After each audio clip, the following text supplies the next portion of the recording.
My name is Jan Harzan. I'm the Executive Director for MUFON. We are a scientific research organization that basically collects sighting reports from the public and then goes and investigates them. Our mission statement as an organization is the scientific study of UFOs for the benefit of humanity, and we have three primary goals. We investigate UFO reports, we promote research into the UFO subject, and we educate the public on our findings. We have 3,000 members worldwide. Many scientists, physicists, PhDs, metallurgists, biologists, all the way down to just the average citizen who really wants to get involved. Some of those have chosen to become field investigators, and they go through our field investigative training courses. They become part of the team in their state or country where they reside, and they actually get engaged in going out and meeting this phenomena head on. We've recently formed a science review board, and that board is made up of scientists from around the United States and around the world to review some of our more significant cases and try to render an opinion on them. What we'd like to do is be more outbound, more outspoken in terms of the really true UFO cases.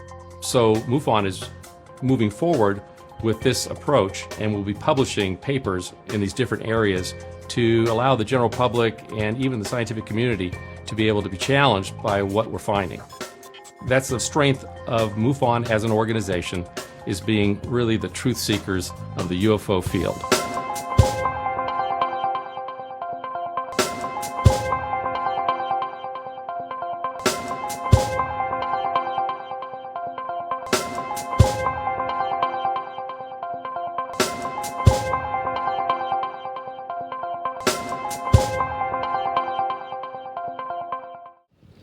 Our next speaker, who's a private pilot and military aerospace historian, is Michael Schratt. He currently works as an aerospace draftsman in Tempe, Arizona. Michael has lectured across the country on the unique subject of mystery aircraft and classified propulsion systems buried deep within the military-industrial complex. Michael has developed a number of contacts which have had first-hand experience dealing with classified black programs, including former United States Air Force pilots, retired naval personnel, and aerospace engineers that have maintained and received a top-secret Q clearance.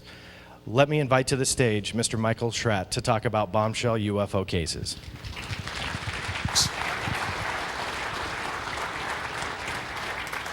Here you are. Well, good afternoon, everyone. First of all, I want to thank Clifford for giving me the opportunity to join all of you today. And what I'd like to do for you this afternoon is just give you a brief overview of some of the classified aircraft that have been developed within the military-industrial complex. I'm going to break this down into three distinct segments. We're going to be talking about black programs. That's any program that has less than 5% congressional oversight. We'll be considering deep black programs. And then we'll be considering what's called a USAF, or Unacknowledged Special Access Program. From that point, I want to switch gears and show you a number of potential extraterrestrial vehicles, and I'm going to allow you, the audience, to decide which category these craft fall in. Do they fall in the man-made category or the extraterrestrial category? So with that said, we have a lot of information to cover. I'd like to go ahead and begin at this point. It's appropriate that we begin here. This is the most recently declassified aircraft, an aircraft called the Boeing Phantom Works Bird of Prey, declassified October 2002 under the Bush administration. This was the first aircraft to use low-cost disposable tooling, single-piece aircraft construction, and 3D virtual design reality type techniques. 38 test flights were made between 1992 and 1999. A procurement of $67 million was funded by Boeing for this particular project. Now, it's interesting to note, for this particular program, Boeing Phantom Works Bird of Prey, this was a Boeing proprietary program, so we as taxpayers did not have to foot the bill for this particular program. So Boeing Phantom Works Bird of Prey, very low radar cross-section aircraft. Moving on then to the A-12 Avenger II. This was a joint McDonnell Douglas General Dynamics program. Interesting to note that their procurement was going to be for 620 of these aircraft to be built. But on January 7th of 1991, Dick Cheney cut this program, totally canceled this program at the cost of $5 billion to taxpayers. Ladies and gentlemen, we have absolutely nothing to show for the A-12 Avenger II. It's an absolute Greek tragedy. Is there a mismanagement of funding here? Absolutely. Now, how do we track these programs? Detroit Free Press, Secret Ledger hides military projects. Pentagon black budget has tripled under the Reagan administration. This is very near the end of the Reagan administration, published here on February 8th of 1987. And they give you this chart here. We'll break this down very quickly here. 1981 procurement funding increase in spending for research and development on the military black budget was just over $500 million. That's how much it increased. By 1988, that figure rose to $9.122 billion. Moving over to the second chart here, you can see here that for education, it was $25 billion.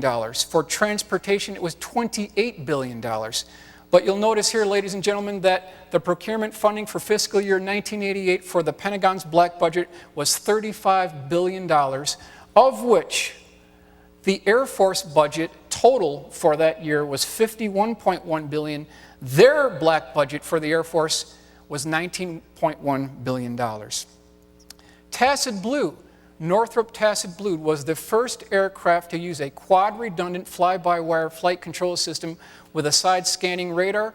Total procurement funding was $165 million for this particular program. It's now on display at the Air Force Museum in Dayton, Ohio, if you'd like to take a look at it. It's earned a few nicknames here. I wrote them down very briefly. Northrop Tacit Blue nicknames. They called it Willie the Whale. It's been known as Shamu, the inverted bathtub, the flying snow shovel, and also the flying loaf of bread. Now, we heard reports that perhaps there was some secret aircraft flying in conjunction with the F-117A stealth fighter during Operation Desert Storm. Do we have anything to validate these claims, as Popular Mechanics had pointed out here? This is a very well done pencil sketch drawing by my good friend Mark McCandlish, who is the premier aerospace illustrator in the world. This is based on eyewitness testimony of individuals who've actually seen this aircraft. It's actually called the Manta Ray. It is carrier capable. It is a digital real-time reconnaissance intelligence gathering aircraft that actually did fly with the F-117A during Operation Desert Storm. Single pilot, 2 inward canted vertical stabilizers about 30 degrees from the vertical axis. Of course, you'll see the 2 air intakes here. And it's interesting to note that the first flight of this aircraft took place at the remote test site in Nevada, also known as Area 51, back in 1981. By 1983, the squadron of these aircraft had moved to Holloman Air Force Base. So what information do we have to validate the existence of the Manta Ray? Well, we've got a very reliable report, ladies and gentlemen, from a KC-135 boom operator who refueled one of these aircraft during Operation Desert Storm. We also have the testimony of a fire control suppression officer who is at the Long Beach McDonnell Douglas facility right around 88, who saw a squadron of these depart the area. And we also have the reports from Aviation Week Space Technology reported in the 1989 issue indicating that there was a squadron of these operating out of the Edwards North Base facility. The Sneaky Pete Vantage by the Task Research Incorporated. This was the first aircraft that could be flown by remote control or with a pilot as a backup. This is the forerunner, ladies and gentlemen, of today's UAVs and UCAVs. That's Unmanned Combat Aerial Vehicle. Now, I thought this was interesting because I had been on the trail of this aircraft for a number of years. I really wanted to get a photograph of this aircraft. I knew the first flight was in 1982 by Dick Rattan at Mojave International Airport, but the Air Force refused to declassify a photograph of Sneaky Pete that you see up here now. So I tested the, quote, Obama transparency on government policy. I wanted to see if my tax dollars would actually procure a photograph of this. So I sent in a FOIA request to the DOD, also the Air Force, requesting a photograph of what you see here. My request came back no records, so clearly there is no Obama transparency on government policy. It's non-existent. I had to go to the prime contractor personally. He sent me this photograph, and that's what you see here for the first time. Now we're moving on to daytime stealth technology. If you'll recall, during Operation Desert Storm, primarily all the F-117A stealth fighter missions and sorties were flown during nighttime operations. We now have the technology to do the same mission using electrochromic panels during daytime operations. And what we're doing here is we're taking an image of what's in back of the aircraft. We're electronically transferring that image via electrochromic panels to the forward section of the vehicle, essentially making it blend in with the background, completely invisible to the eye. So we've got the technology now. Popular Science, America's $1 billion high-flying 4,400-mile-an-hour ramjet spy plane. When the SR-71 was retired for the first time in 1989, we heard all these reports that there's a new secret aircraft that the Air Force or perhaps the National Reconnaissance Office or even the CIA is actually working on. We believe it may look very similar to this aircraft, perhaps called the M151 TAV, also known as the Brilliant Buzzard two-stage-to-orbit space plane. This has been given the gentleman's nod by Ben Rich. Ben Rich was the retired Lockheed Skunk Works engineer who took over the reins of the Skunk Works from Kelly Johnson back in 1975. The fuselage measures about 276 feet in length. It has a crew of 3. There is a pilot, co-pilot, and launch control officer. He serves as the liaison between the mothership and the parasitic aircraft. Interesting to note that the third person here sits in the aft position so that he can see the parasitic aircraft. There are 2 combined cycle turbo ramjet engines using a modified liquid methane fuel. They have very interesting trapezoidal cut air inlets that you can fit a Volkswagen Beetle in this. It's very large air intakes. There's 2 of them on either side of the center line of the vehicle. You can see these 16-foot tall winglets on the terminating section of the wing here. So we're talking about a very high-flying, approximately Mach 5, about 120,000 feet.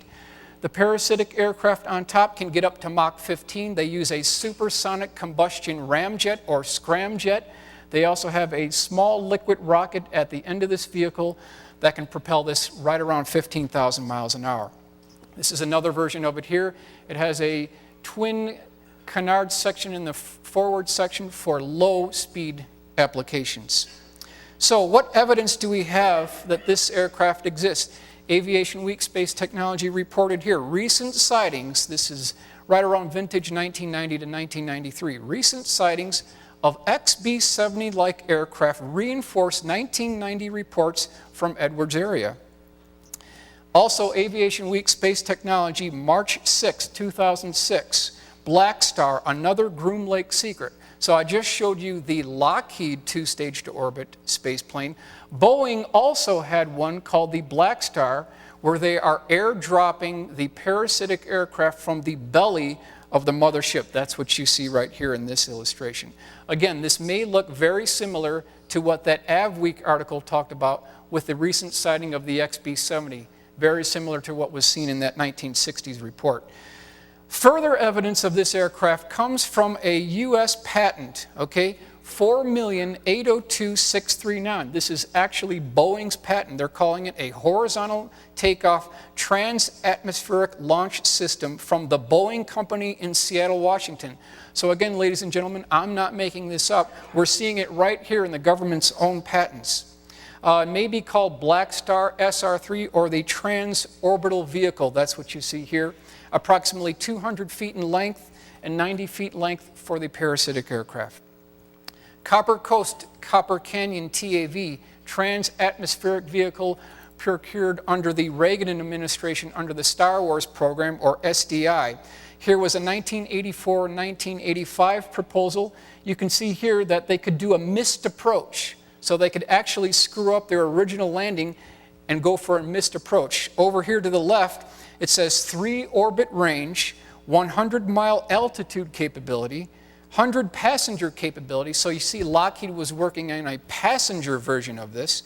Reagan's, quote, Oriental Express, LAX to Melbourne, Australia in 55 minutes. So that's the level of technology that we were working on under these Defense Department programs, vintage 1984, 1985. However, as you all know, we're still chugging along in these 747s. If we want to go to Cairo, we want to get to Paris, we're just chugging along in these obsolete 747s. Is there something better that we could have? Absolutely. Again, a different version of the Copper Coast program, trans-atmospheric vehicle. They're using liquid hydrogen, they're using liquid oxygen for fuel, also in some cases a boron-based additive.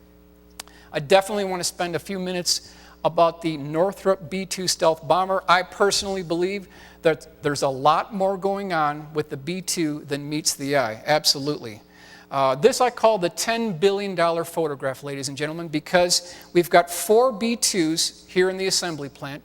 Each B-2 costs $2.3 billion, more than its own weight in gold. So if you multiply 2.3 by 4, you've got approximately $10 billion right here.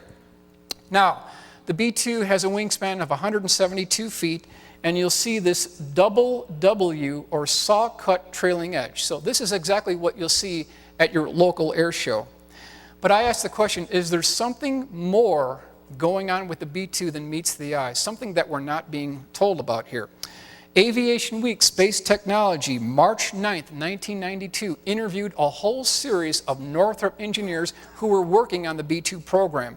It says here, Black World engineers, scientists encourage using highly classified technology for civilian applications. So they're wondering why this technology is not being trickled down to civilian applications. In this article, they talk about how the B-2 electrically charges the leading edge of the wing to reduce the radar cross signature, then electrically charges the exhaust gases to reduce the infrared signature. But this is interesting because this is exactly what T. Townsend Brown had proposed in the 1930s when he did his reports and studies dealing with electrogravitics. Also of note, a 1968 report from Northrop indicated that when you electrically charge the leading edge of the wing, you can reduce your drag coefficient by up to 68%. A massive reduction in drag coefficient, thereby saving fuel consumption up to 68% as well. And this is why those engineers were very upset that this technology was not being trickled down to American Airlines, United Airlines. What would this technology be valued at for the American Airlines? Now, if you doubt me, I invite you to take a look at this book right here, Electrogravitic Systems, Thomas Vallone, reports on a new propulsion methodology. They clearly go into the specific details of how this may be employed on the Northrop B-2 stealth bomber. Special Projects Flight Test Squadron. So what are we looking at here? When you have a classified aircraft, you've got a flight test squadron, you've got support personnel, you've got refueling type apparatus. This is an actual patch from Air Force Flight Test Center Detachment 3, which is the spook terminology for Area 51. And I'll try to break this down for you here. What are we looking at here? Well, their mascot is a wizard, okay? The wizard is carrying a Greek symbol sigma. Over here you have a series of stars here, but you'll notice, ladies and gentlemen, that they are grouped in 2 groups. You have 5 stars here, then you've got 1 star separated from the 5. So 5-1 Area 51, that's what that stands for, okay? The Q symbol is the Greek symbol meaning 0. That is the ideal radar cross signature for stealth aircraft. Radar cross section of 0, that's what you would want.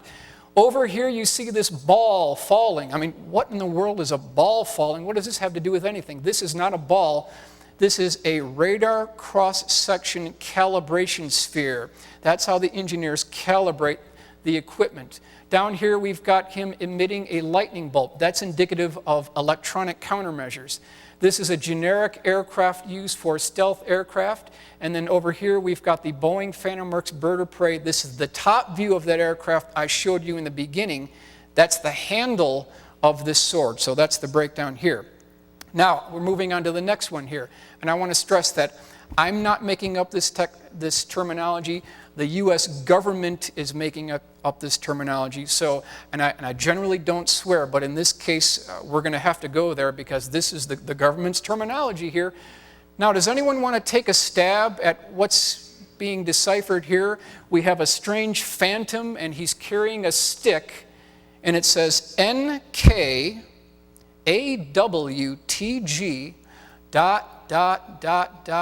nobody. What does that mean? What in the world does this mean? It stands for nobody kicks ass without tanker gas, nobody. That's what this stands for. So what they're saying, if you can get the symbolic encrypted metaphor here, they're saying that nobody flies in the Air Force inventory, not the F-15s, not the F-16s, not the SR-71s when they did fly. Nobody flies, not even the secret aircraft, without the tankers. That's what this patch stands for. That's exactly what they're saying here. The truth is out. I had to get this from an overseas foreign publication. This report was never talked about in American press. They refused to talk about this. Ladies and gentlemen, something happened very significant on the night of September 26, 1994 at a place called RAF Boscombe Down. We believe that a classified, very high-speed stealth aircraft built by Northrop, perhaps by Northrop, a variant of the YF-23, perhaps, on the application of military power at RAF Boscombe Down, they had a nose gear collapse. It had a crew of 2. They sat tandem. They ended up towing this aircraft back to the hangar, which you see here. The very same night, a C-5 Galaxy, a gray-colored C-5 Galaxy, was diverted, was flown to RAF Boscombe Down. The stealth aircraft was visible by numerous eyewitnesses who provided the testimony for this report. They said that it looked very similar to the YF-23 with the exception that it had 2 inward canted vertical stabilizers, a bit different than what you see in this illustration. But the main midsection of this vehicle was covered with a tarp. The nose and aft section was exposed. But what I found really interesting about this case is that when the C-5 Galaxy filed its flight plan with the tower, or ATC, as they were departing, their departure letter identifier for their departing airport where they're going to was KPMD. That's Palmdale. That's Palmdale. That's the Air Force Plant 42 Palmdale. So again, we've got Lockheed having a laboratory there. We've got Boeing having a laboratory there. We've got Northrop as well. So clearly this perhaps was one of our birds that had some type of malfunction for the nose gear. We believe it looks something like this vehicle right here, or very similar to this bottom illustration, but just picture the verticals canted inward. F-19, this is a pilot report we got from a Learjet pilot who was flying at about 15,000 feet. He was about 25 miles north of the remote test site in Nevada. He had just broke out of a series of clouds into his lower left-hand position. He saw this very unusual dark gray, borderline black-shaped craft. It was a flattened football diamond-shaped craft. It had a single X-15 splitter canopy up front. The canopy tapered back toward the upper section of the fuselage of this aircraft. There were control surfaces along the leading and trailing edge of this vehicle. It had 2 NACA air intakes, one on either side of the center line of the aircraft. There was this very interesting ventral and tail dorsal fin arrangement. Then it had these trapezoidal exhaust ports at the aft end of the vehicle. So it dawned on this Learjet pilot that he could have run into this vehicle in IFR traffic. So he called ATC, which was Nellis at the time, and said, Tower, why didn't you advise me of the traffic in my vicinity? And the tower came back and said, Learjet pilot, we're not painting anything on radar, we're just seeing you. So he came back on the radio and said, the heck there isn't. I'm looking at this black football-shaped craft with a tail on top, a tail on the bottom. I almost ran into this thing. There was a pause on the radio. A deeper voice came on the radio and said, such and such Learjet pilot, you will land at Nellis Air Force Base, and when you land at Nellis Air Force Base, you will taxi to the end of the tarmac, and when you taxi to the end of the tarmac, do not depart your aircraft, we will meet you there. And for the next 15 hours, he was debriefed about an aircraft that he never saw. So we have his case on report. We don't know if there are any internal weapon stores to the F-19. We just don't know that. But we do have a good report that there was such a bird that looked almost identical to this right here. MacDill Air Force Base, September 21st, 1967. A good friend of mine who's no longer with us by the name of Jack Pickett was a retired naval combat veteran. He was on destroyers in the Pacific during World War II. He was the base publisher of the NCO Club newsletter at MacDill Air Force Base. This is near Tampa, Florida. He was driving down the perimeter road. He got to the base scrap area, and he saw 4 of the most incredible aircraft that he had ever seen before. And this is an AutoCAD rendering that I put together based on his original sketch. He said they measured 20, 40, 70. The largest one was 116 feet in diameter. They all had tricycle landing gear. They had control surfaces running along the circumference of the vehicle.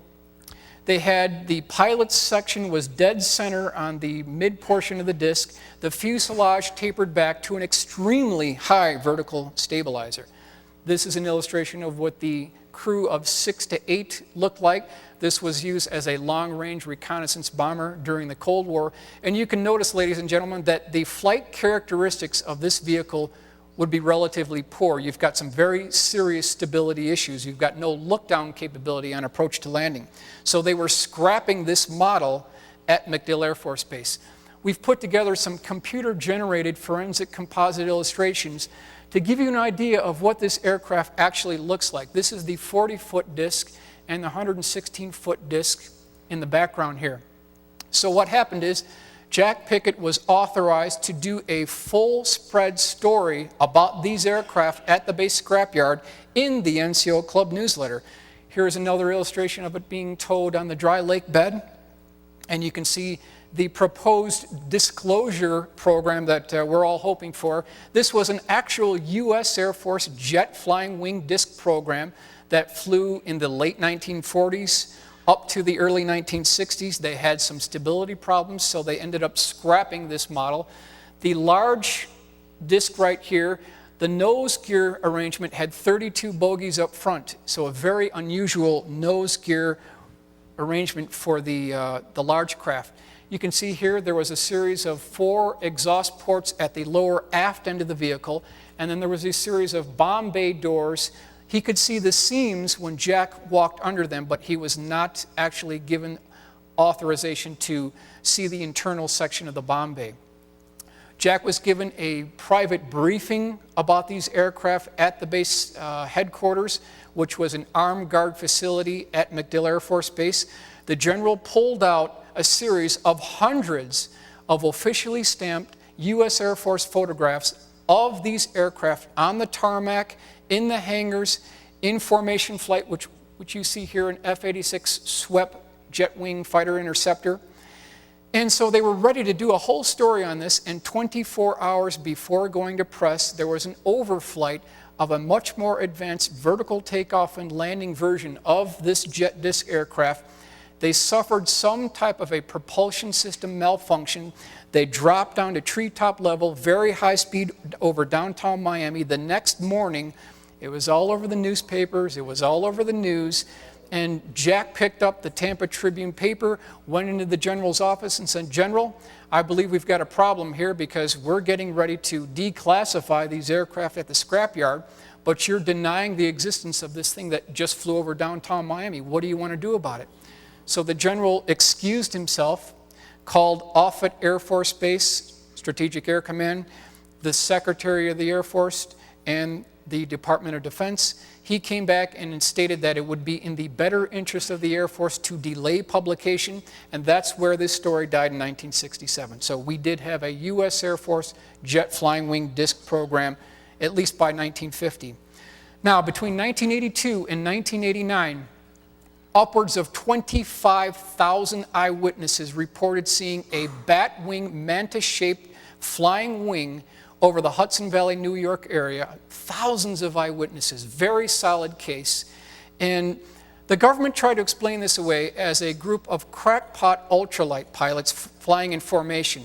And I said, that's absolutely ridiculous, because the eyewitnesses who saw this, number one, said it was a structured vehicle, a structured craft. They could see translucent panels on the lower section of the vehicle, and when you look through these translucent panels, you could see the girder beam structure of the vehicle itself. Also, it was completely silent. Anyone here that knows anything about ultralights knows that they use a 2-cycle Rotax engine that you can hear 5 nautical miles away. So this talk about ultralight pilots in formation is ridiculous. It's a Greek tragedy. Again, Northrop B-2 ATB stealth bomber, I believe that a portion of this $22.4 billion that was spent for the research and development for procurement on the B-2 program may have actually been funneled into a secret version of the B-2, because it had that same triangle trailing edge that you see here on the original version of the B-2 before the 83-84 redesign, which what you see here. So the original B-2 had a single triangle trailing edge, and then at the cost of $1 billion to taxpayers, Air Force changed their mind. They wanted a high-altitude bombing platform. Now they wanted a low-altitude bombing platform. That cost $1 billion for the redesign that you see here. The flying triangles that have been seen all over the world since 1973, in Belgium, gigantic, 300 to 600 feet per side, very large craft. Again, they've been seen all over the world. Primarily, you'll notice that they have a consistent pattern of white lights at the corners of these vehicles. This is a report that came from a family who saw this vehicle in the United Kingdom. Originally, they saw 4 lights only. As they got closer to the vehicle, they could see that in these 4 lights, there was this strange grid pattern, almost identical to what you would see when you looked at a red stoplight up close in an intersection. You'll notice that same grid pattern. Also, they noticed that as this craft would rotate on its axis, you could see different configurations, and they noticed that the skin had this shimmering mercury consistency to it. A very interesting skin on this aircraft. Southern Illinois Flying Triangle sighting. Highland, Lebanon, Summerfield, Shiloh, Millstadt, DuPont, and O'Fall counties in southern Illinois on January 5th of 2000. Absolutely solid case. Thousands of eyewitnesses, police report, police photograph, even posted on their website of multiple different triangular craft that were virtually completely silent. One gentleman who was interviewed said that this one looked like a 2-story ranch house. It was over a football field in size as it sped away at a high rate of speed. So we've got this case on file. What could this possibly be? Well, there's a possibility that this is a lighter than air vehicle. It could be a neutral buoyancy vehicle. Here's another illustration of what that particular aircraft may actually have looked like. Now, how can we say this? I present this piece of evidence to all of you. A 1976 report from McDonnell Douglas showing diamond, omega, triangular, dish-shaped, lighter-than-air vehicles, neutral buoyancy vehicles, over 600 feet per side, some over 400 feet in diameter, 400-ton cargo lifting capability. So, ladies and gentlemen, in some cases, when you go outside at night, and you look out at night and you see this gigantic black triangle, just remember the possibility exists. It could be one of ours.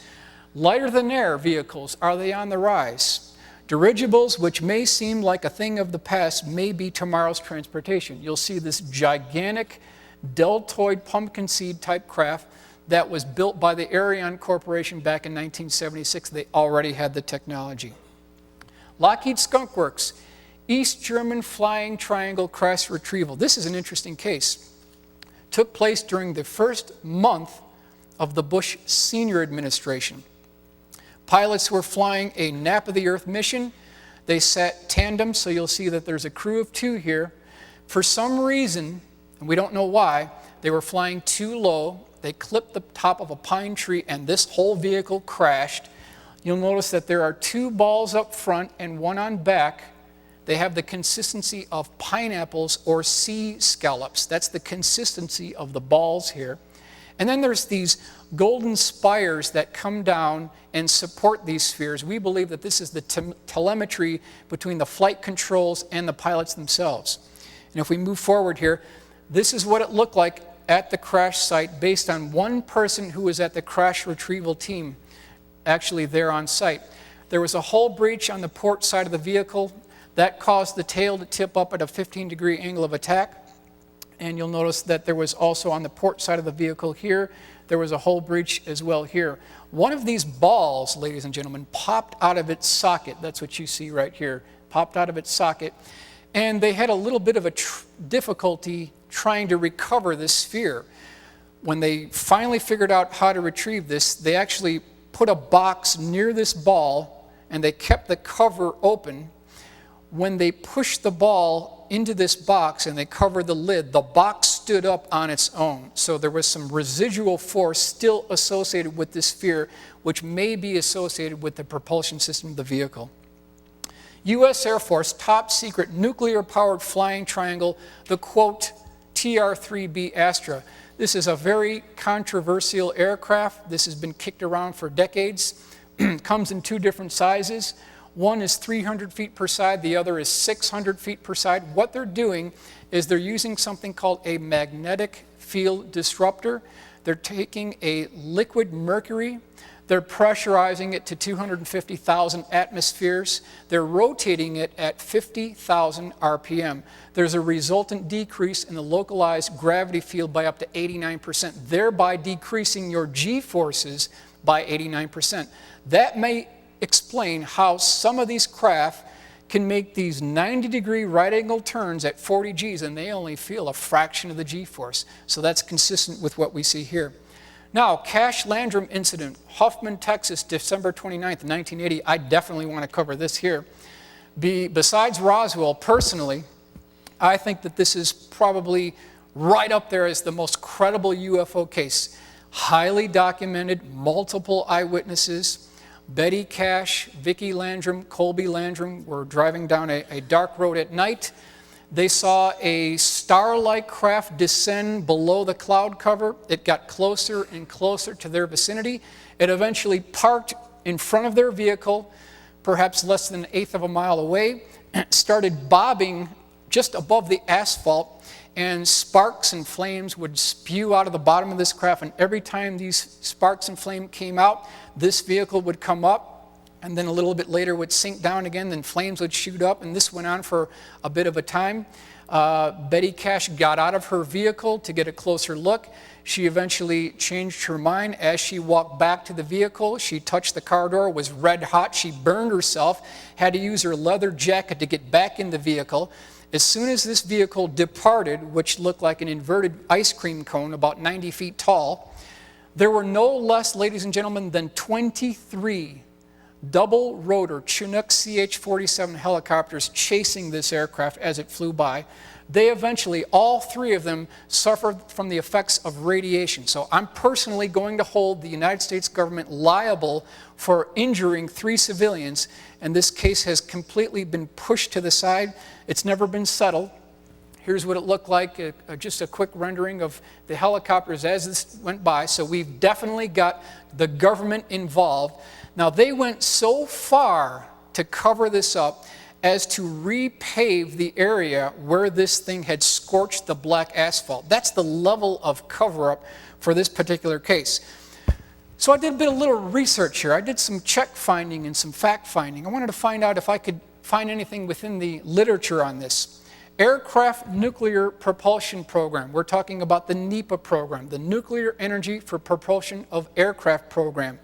Hearing before the Subcommittee on Research and Development of the Joint Committee on Atomic Energy, Congress of the United States. 86 Congress, first session. This is July 23rd, 1959. If we move forward here and we go down to chart 2, that's down in here, you can see the cost in millions of dollars. This is by 1960 for the Aircraft Nuclear Propulsion Program. So we've got the U.S. Air Force involved, we've got the Atomic Energy Commission involved, we've got the U.S. Navy involved. This is the breakdown. $390 million, $127 million for facilities. The U.S. Navy spent $14 million. Operations for the AEC, or Atomic Energy Commission, were $407 million, and their facilities was $51.6 million. For, ladies and gentlemen, a grand total by 1960 for the aircraft nuclear propulsion program of over $990 million for this program. And we're supposed to believe, as taxpayers, that the government got nothing for this $990 million. Personally, I believe that this was one of our original nuclear-powered aircraft that suffered a hull breach on the port side of the reactor, and fissionable material started spewing out the bottom, and that's what poisoned the civilian witnesses with the radiation. Now, how can I make that statement? In that same report from Congress, they give you 3 cutaway illustrations here. This is a schematic for an atomic turbojet engine with a liquid heat exchanger. So there's one right there. Up here, we've got a different version here. You can see the reactor, the compressor. Over here, there's another one. It says atomic turbojet engine with 2-stage compressor and intermediate cooling of air. Then, as you go down here, look what we have here, ladies and gentlemen. Schematic sketch of an atomic liquid fuel rocket with subcritical reactor. So we're talking about a nuclear rocket system perhaps being used as early as 1960 on some of our very early aerospace programs. Poor visibility shortens Thunderbird show. This is November the 12th of 1988, Norton Air Force Base, San Bernardino, California. And as the newspaper report shows here, the lead Thunderbird pilot, who was a part of this demonstration, decided that the IFR conditions were just so poor at that time, they had to cancel it. So he radioed the other F-16 pilots, said, "Gentlemen, we are done for today. We cannot continue this air show." However, concurrently going on with this exhibit was a top secret dog and pony show taking place inside the, quote, big hangar at Norton Air Force Base. This was to garner support for classified black budget programs. We know that Congressman George E. Brown Jr. was present. We know that Senator Alan Cranston was present in conjunction with high-level military brass. Now, the question is, what did they have in this hangar? Well, Aviation Week Space Technology specifically talked about it. This is December 24th, 1990, Scientists and Engineers' Dreams taking disguise as black aircraft. One aircraft that was in this display in that hangar was what we have termed the pulsar or pumpkin seed demonstrator. It's approximately 100 feet in length, 65 feet wide. The exterior is composed of thermal-resistant, heat-resistant thermal tiles taken directly off the space shuttle. So you can get the sight picture here. Unmanned aircraft, tricycle landing gear, control surfaces along the leading and trailing edge of the vehicle, NACA air intakes on either side of the center line of the aircraft, and then also 121 nuclear launch tubes that could launch a 1/10 megaton warhead in less than 1/10 of a second. So how does this aircraft actually fly? Well, once they get the turbojets going at a good speed, and this aircraft is flying at about Mach 3, the leading edge of this vehicle starts glowing red hot. This would be this area right in here. As soon as that happens, ladies and gentlemen, they shut down the engines. They close these NACA air intakes completely shut, making it aerodynamically efficient. When that happens, along this ridge section that you see right here, they have hundreds of tiny fuel injectors. They start introducing a modified liquid methane fuel with a boron-based additive directly into the superheated shock wave. As soon as that happens, it immediately expands and compresses between the superheated shock wave and the tapered afterbody of this aircraft, pushing it across the sky at about 12,000 miles an hour. That's the level of technology that we had vintage 1988, vintage 1986. So you can see why Reagan was able to barter with Gorbachev to end the Cold War, because when Gorbachev finally got a heads up at the level of technology that we had. He basically said, we're done. We cannot compete with this technology. We just can't target and track these vehicles. The Cold War was over literally a year or so later. Now, when you've got Aviation Week Space Technology talking about that vehicle, then you switch over to Jane's Defense Weekly, which is the Bible of the military-industrial complex, and you see almost the identical configuration here, this flattened football diamond type configuration, where it says, Americans chase hypersonic flight. Aerospace giant McDonnell Douglas is developing aircraft that look and fly like the UFOs in the X-Files. Ladies and gentlemen, you can bank on the fact that such a vehicle actually exists. Another aircraft that was on this particular display was what we've called the Super Stall. This was a single pilot marine attack aircraft that had a conventional tail arrangement that you see here. It had a heads-up display taken directly off the F-16. It had tricycle or outrigger landing gear arrangement. And then it had these very small miniature turbofan engines that tapered back to a platypus exhaust port. And then it had these very interesting, quote, Venetian blind wings. The pilot had the capability to vary or alter the angle of attack on these Venetian blind wings from 0 to 45-degree angle of attack. And by way of the Coanda effect, this could take off vertically, and it had a 30-millimeter Gatling gun taken directly off the A-10 Warthog tank buster. So that was another aircraft that was on display at this Covert Dog and Pony Show. Now, there was a B section, a part 2 to this exhibit. The people who were a part of this exhibit, they boarded a commercial airliner that was being procured by the Air Force at that time. They flew to Air Force Plant 42 Palmdale. They went to the large L-1011 hangar. And inside this hangar, and you can see the bay door here, we're talking about a very large hangar. This is Lockheed Skunk Works facility, Air Force Plant 42 Palmdale. Ladies and gentlemen, there were 3 of these craft hovering off the floor. They were called alien reproduction vehicles, or called flux liners. This craft that you see here was 24 feet in diameter. The next one was 60 feet in diameter. The other one was 130 feet in diameter. They all had similar type configuration. They looked very similar, almost like an inverted Jell-O mold. The upper section right here were 6 CCD cameras that were taken, quote, directly from the Vegas casinos. These are pre-existing components existing within the aerospace industry. They could all be slewed in conjunction to produce an artificial image on the inside of the pilot's visor via the Apache heads-up display. There were 4 seat ejection systems taken directly off the F-4 Phantom. So again, you see this lineage of pre-existing aerospace components. Down the central column here, we believe there was 11.25 pounds of enriched uranium-238. There were oxygen tanks along the lower circumference of the vehicle. Then there was this articulated arm here, so you know they're going somewhere, possibly sampling something.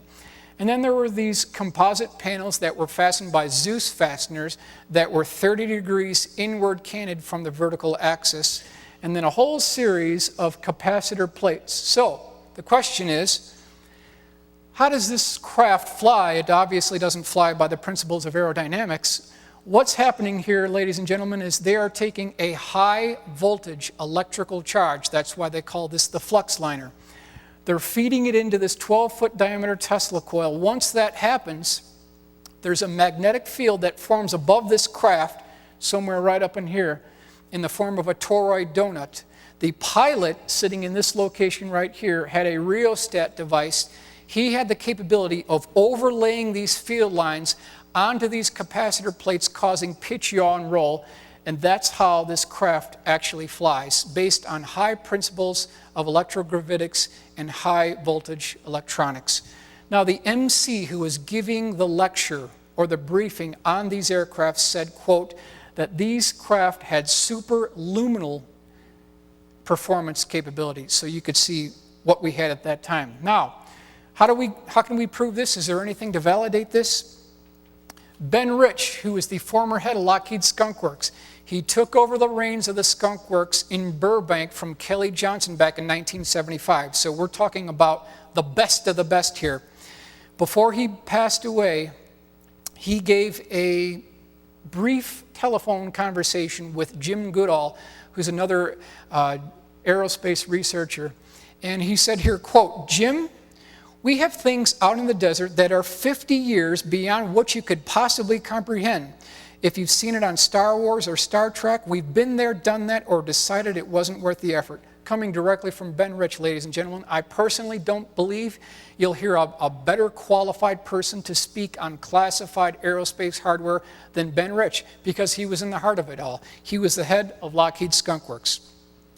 So if we want to do a really quick review of some of the aircraft here and do a 15-second crash course in stealth technology here, the worst possible thing you can do in a stealth aircraft is to have a 90-degree right-angle corner. That's the worst thing you can do. Why? Because you reflect those radar waves back to the origin point. So that's the worst thing you want to do. That's why you see here in the B-2 stealth bomber, you've got these smooth contours reflecting the radar waves away from the origin point. And then if you look over here, you see this S-shaped duct. That's used on the B-2 stealth bomber to conceal the turbine blades. That's another technology you want to use. Now, if we move over to this chart here, if each one of these boxes represents a square meter on a radar screen, this is what a B-2 would look like on a radar screen. Now, if we drop this down to the B-1B, that's what you see here. This was under the Carter administration. The B-1B dropped the radar cross signature down to 6 square meters. The B-1B was resurrected under the Reagan administration. Okay, we dropped it down to 0.6 square meters, ladies and gentlemen. Now, we're going to the Northrop B-2 stealth bomber. We further dropped that radar cross-section down to 0.06. So you see this small dot right here. That's what the B-2 looks like on radar. Now, we further go a magnitude beyond that. We've got the Lockheed F-117A stealth fighter. Radar cross-section between 0.01 and 0.001 square meters, which is this barely discernible dot right here. And then the very first aircraft that I showed you in the beginning of this presentation was the Boeing Phantom Works Bird of Prey. Radar cross-section of minus 70 square meters, or less than a mosquito, ladies and gentlemen. We've got this technology. It's clear we do have the technology now. I want to switch gears at this point. We are going to move in the potential extraterrestrial vehicles. And I want to make one announcement before we get into this material is, personally, I did not make up any of this material. This material was taken directly from the QFOS, that's the Center for UFO Studies, 2457 West Peterson Avenue in Chicago, and the MUFON case file. So there is a historical lineage and paperwork to back this up. The only thing that I did is I did an AutoCAD rendering based from the original sketch. From that rendering, I put together a 3D illustration so that you have a visual aid to go along with the case. September the 4th, 1967, Thessaloniki, Greece. Two brothers were setting up stereo equipment on the top of their third-floor apartment, and one of the brothers turned to the other and said, "What's this?" And he saw a 25-foot diameter dish-shaped craft that was dull gunmetal gray in color. Now, they said it was 20 feet above their location, so this formed a, quote, ceiling as this thing flew by. And he said it was absolutely silent, and he used the term that it did not fly, but it, quote, glided on an oil pathway in the sky. That's the terminology he used as this thing flew by. So we have his case on file. This is his original sketch, about 25 feet in diameter, 6 feet high, and it had a series of white square portholes along the circumference of the vehicle. So we have his case on file. 1967. July 13th, 1959, Blenheim, New Zealand. A very busy housewife was tending to their local farm. She noticed a eerie, quote, eerie green light descend below the cloud cover. It parked about 50 meters from her location. Then there was these two high-intensity beaming green lights that came down. And then she noticed that this thing had two counter-rotating levels, one on top, one on the bottom, and they were spewing out these sparks and flames. And this is counter-rotating. After that, about 30 seconds, the flames stopped. A light came on, and you'll notice there's a clear, transparent, rectangular type square canopy section on the upper section of this vehicle. A very strange being that you see right here, he got up, put his hands on the side of the glass, turned around, got back down. The sparks started up again, and this thing took off at a high rate of speed. And she said that the helmet that this pilot was wearing came all the way down to the shoulders. Very interesting case file. Here you can see how the flames came out of this vehicle. So again, I did not make this up, ladies and gentlemen. It came directly from the QFOS case files. Summer 1970 in Australia, two men were driving down the coast, and this thing passed them from their right side, came up from behind them, startled the driver. Large craft, about 45 feet in diameter, 45 feet high, said that he could see an orange and red rotating light in the bottom section of the vehicle, which I have termed here the flying chess piece, ladies and gentlemen. So again, we've got this case on file. Now, I've added a number of auto binder reports. This was a weekly publication where people would actually send in case files, and then these very nice illustrations were put together to go with the case file. I've added these because I personally thought that these were historically significant. March 23rd, 1966, Oklahoma. An electronics expert of Shepherd Air Force Base found his car blocked by an unearthly human-like persons apparently making repairs. They soon flew away without explanation. So you can see the craft of what that actually looked like. July 1967, Detroit. Two young boys saw this particular craft. Their case is on file in QFOS, about 100 feet in diameter, 30 feet high. It had a whole series of rotating microprocessor lights which were rotating along the circumference of the vehicle. And here again you can see that it was about 100 feet in diameter. November the 2nd, 1967, Raritan, Idaho. Personally, I believe this to be one of the most outlandish, crazy, unusual cases in all ufology. Some of these cases are so ridiculous and crazy. You can't make this stuff up, ladies and gentlemen. This is just incredible. What happened here is two men were driving down the road. Off to the right, this took place at 9:50 p.m. There was a blinding spark light. The next second, they noticed this particular craft was about 6 feet in diameter, parked right in front of the hood of their vehicle. The vehicle stopped. The hatch, the transparent hatch of this vehicle popped up. A being who was described as about 3 feet tall with a backpack on his back floated out of the craft, opened up the car door, got inside the driver's seat as the two people pull off to the side here. The report didn't mention how he touched the pedals of the vehicle. That wasn't talked about in the report. Now, the person who was on the far right, as this is all taking place quickly, he was horrified. He got out of the passenger's door. Now, the other being who was in this vehicle, and I'm not making this up, he floated out and gave chase to the person who just departed the passenger's vehicle. The person who was in the driver's seat, who was still in the vehicle, was in a state of shock, and the being was trying to communicate with this individual in a series of high-frequency chirping bird noises. A few minutes later, the being got out of the vehicle, went back into the craft, and then the other being also got into the craft, and they departed. And you can see here, the consistency of the face of this being was like hamburger meat. I mean, just very, very unusual. Lighted flashing area here, this is about 6 feet down from the lower section of the vehicle. And again here, small men, approximately 3 feet tall, skin was rough, wearing flight packs and tight-fitting flight suits. Here it is, November the 2nd, 1967. This is the actual illustration here. Rary, Idaho, the car of Guy Tosey and Will Begay suddenly came to a halt by itself when a small flying saucer and its 2 humanoid pilots appeared out of nowhere. So we've got this as a part of the actual official QFOS case files. February the 3rd, 1983, Mobile, Alabama. I love this case. A woman was driving home from visiting a friend. This was late at night. There was a gigantic boom in her vicinity.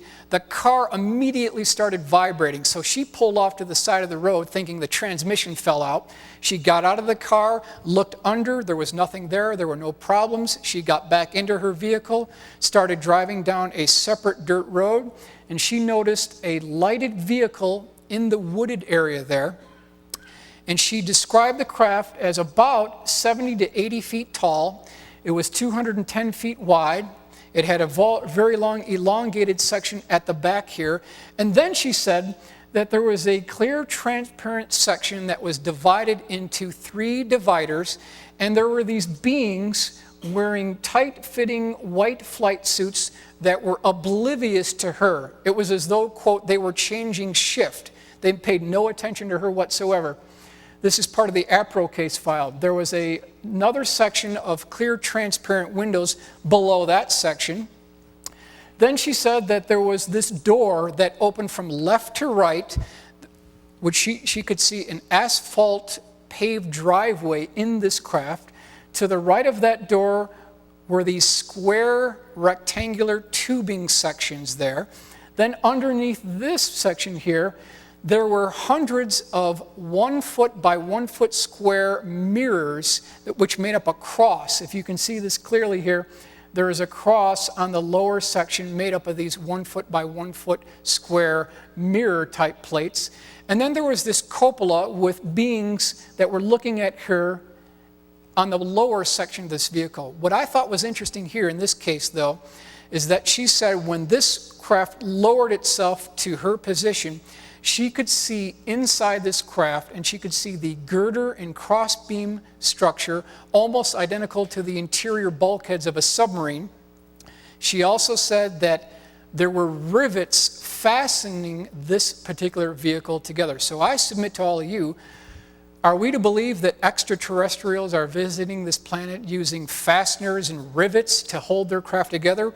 There's a possibility that this may be of earthly origin. Now, UFO report talking about USOs. This is important because over 50% of UFO cases are in point of fact USOs, or unidentified submerged objects. We've got 3 different reports from 3 different locations on this planet, all talking about the same phenomenon. Invisible Residence by Ivan T. Sanderson. The Reality of Underwater UFOs, a very well-referenced book. I can't recommend this enough. They talk about this particular case. A Brazilian scientist aboard an icebreaker in Admiralty Bay, Antarctic, was shocked out of his senses when he saw a strange craft shoot up out of the sea through more than 37 feet of solid ice. I mean, think about the implications of what this means. 1965 Antarctica Operation Deep Freeze, where they saw this gigantic bullet-shaped craft break through 37 feet of solid ice, and then where it broke through, the water started boiling and bubbling over, and the ice chunks were flipped off onto the hard surface of the ice. Now, we can do that too, right? We can take our nuclear-powered submarines and we can break up through the ice, but the only difference is we can break through about 37 inches of ice. You try to break through 37 feet of solid ice, you're going to just shred this conning tower. The whole submarine is going to go down to the bottom of the ocean, absolutely. Another report of a USO, April 19th, 1959, near Japan, aboard a fishing boat, the amazed crew spotted 2 saucers diving into the ocean at terrific speed, yet no wreckage was ever found, as if the UFOs had deliberately submerged for an underwater trip. June 3rd, 1961, in Italy, a gentleman and his companions felt waves rocking their motorboat, then saw a huge UFO rise up out of the sea and sail off through the sky as if equally at home in the ocean or in the air. 1882, this is interesting. Near Ascension Isle, a British steamer came upon a gigantic UFO floating in the ocean, at least 800 feet long, or nearly as big as the Queen Elizabeth, which slowly sank beneath the waves and vanished from sight. So we're talking about craft that can come up from the bottom of the ocean and go into space, or craft that can come from the space as the origin point and then go down into the ocean. However, as we all know, the Wright brothers plane, or the Wright Flyer, wasn't invented and flown until December 17th, 1903, but we're talking about cases that predate that by a significant margin. November 13th, 1833, a crowd on both the American and Canadian sides saw a peculiar square-shaped UFO hover over Niagara Falls for an hour, after which it sped away toward the ocean. So again, a very interesting case. December 1976, Dana Point, California. A woman and her 2 children were driving down an adjacent road of Pacific Coast Highway, and they were shocked to see this, quote, fat frisbee, as her terminology indicated, hover right in front of their vehicle. This is the view looking outside the windshield. Between 3 and 5 minutes, it had a whole series of multicolored computer microprocessor lights and a blinking red light on top. Here's the actual police report and newspaper report of it here. This is the view looking outside the windshield, and you'll notice at the bottom here it says evaluation. This is the official evaluation. Closeness, duration, silence, and multitude witness rule out conventional explanations. Conclusion, tentatively judged a UFO. So we have their report. Fat Frisbee, 1976, Dana Point, California. A Fantastic Fleet, October the 12th, 1796, way before man-powered flight. On Columbus Day, over 170 years ago, Canadian observers reported an astonishing fleet of airships, or UFOs, with portholes and visible occupants sailing over the Bay of Fundy. July 1868, in Chile, people were frightened by a giant armor-plated machine covered with steel scales whose twin searchlight eyes stabbed down brilliantly. So again, who had the technology to fly craft that were heavier than air back in 1868 with high-intensity lights that came down? 1868. Homestead Air Force Base, 1973. Richard talks about this case in his book. It's no secret that Jackie Gleason and Richard Nixon were very good friends. They both had an interest in golf. They both had an interest in UFOs, especially Jackie Gleason. Well, one day, perhaps at Homestead Air Force Base, now there are some people who say that this took place at MacDill Air Force Base, so there's some good documented evidence to indicate that it may have actually taken place there. Anyway, right around the 9th hole, the subject of UFOs came up, and Jackie Gleason turned to Richard Nixon and said, Mr. President, you know, I've been following this for decades. I've got a large collection. That collection is now at the University of Miami. You know, what's the deal with the UFOs? Are they real? Is it a threat to national security? Can you tell me anything? And he said, Jackie, if you can make yourself available later this evening, I might be able to provide you with an answer. So right around 12 midnight, Richard Nixon shows up alone. Now this has been disputed, but it has been confirmed that Richard Nixon did get away from the Secret Service on more than one occasion. He shows up at Jackie Gleason's house alone, personally drives Jackie Gleason to Homestead Air Force Base, and shows Jackie Gleason not only extraterrestrial bodies, but debris that went with the bodies. It didn't say what crash retrieval it came from, but as this report here, Jackie Gleason, I saw bodies of dead aliens at top secret Air Force Base, quote, we've got them, directly from Jackie Gleason. So he's talked about it. His ex-wife has confirmed the story. So we've got her case on file as well. Interesting report here. USS Franklin Delano Roosevelt, late 1958, Gitmo, Cuba. Very, very good case. This is the original sketch based on the testimony of the witness who was on the aircraft carrier when this actually took place. a large 100-foot-long cigar-shaped craft that was gunmetal gray in color hovered above the ship for about 10 minutes. There was a series of square portholes with a being looking outside of these square portholes. That's what you see right here.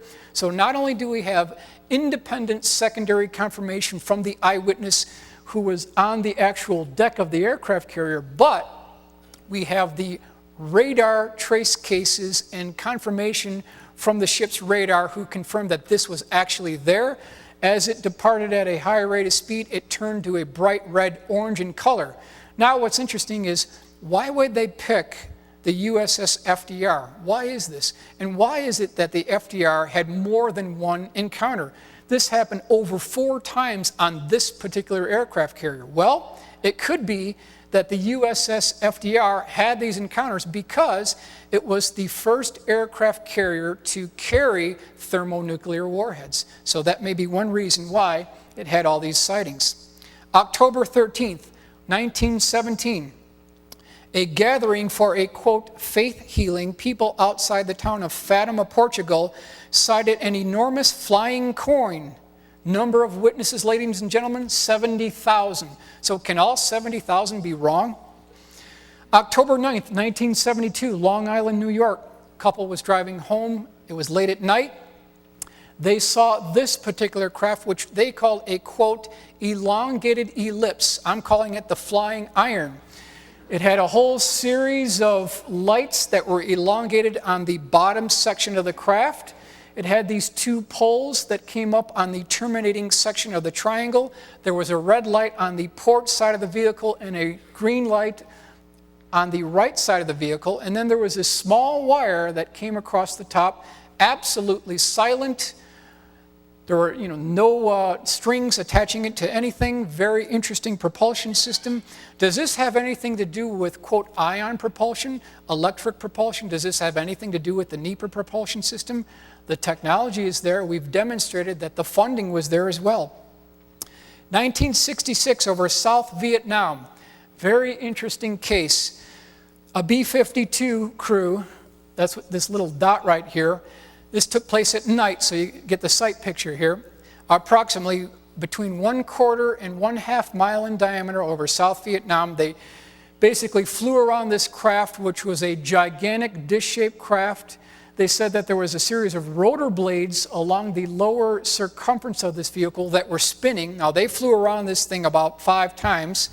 Gun cameras were going off, so we've got that. They said that there were 28 levels of clear transparency looking into the dome, and they could see beings looking back at them. However, that's not the real interesting part of this case. The interesting part is, and this is the AutoCAD rendering of this case, is when this craft departed. This is a sketch done by Mark McCandlish, who interviewed one of the crew members on this B-52. So there's an FBI report for this somewhere. As this craft departed at night, it opened up some type of a very strange wormhole, and the pilots could see blue sky, white clouds as this thing departed, and then a few seconds later, it trickled back to darkness. And that's what happened as this craft actually departed. You can see a rendering of what this encounter may have actually looked like. Very large, between 1/4 and 1/2 mile in diameter. Belated UFO sighting took place 10 years after the original sighting took place, so the giggle factor was still in place by 1978.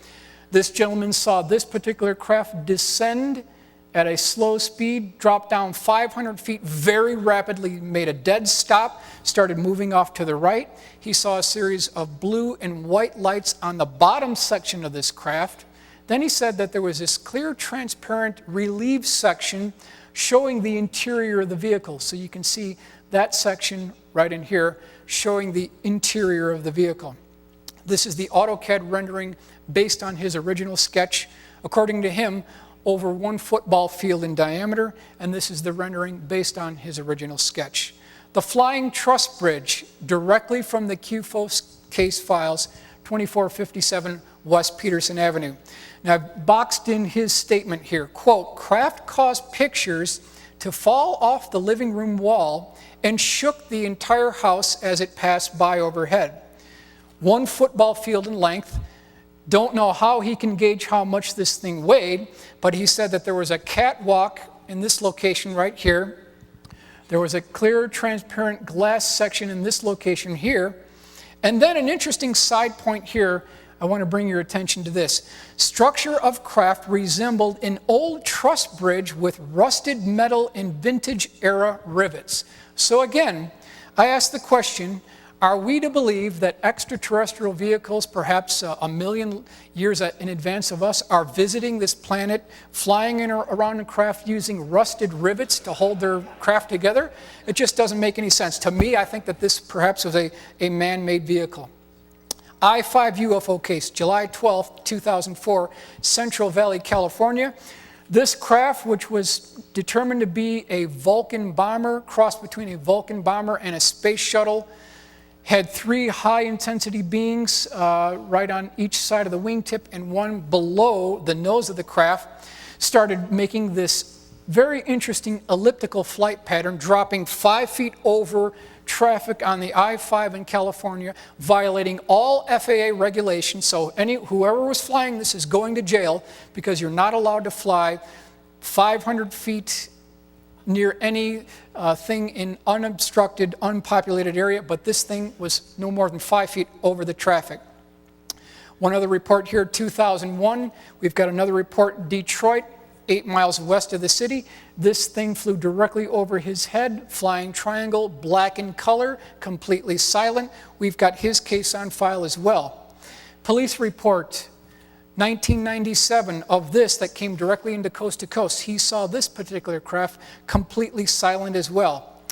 Reunion Island, France, this particular craft was seen by one gentleman who was pulling grass for his rabbits, looked over to the right side, saw this elliptical shaped craft that had a transparent section in the forward portion of the vehicle and 2 blue sections at the extremities. It had a Michelin man being inside. There were actually 2 of these. And then as this departed, there was radioactivity left not only on his clothes, but at the site. Geiger counters confirmed that there was radioactive residue at the site there. So, ladies and gentlemen, I hope I presented some of the cases from MUFON and the QFOS case files. I will leave it to your judgment, ladies and gentlemen, to determine which category these craft fall in, either the man-made category or the extraterrestrial category, and I want to thank you for your attention. Thank you, Michael.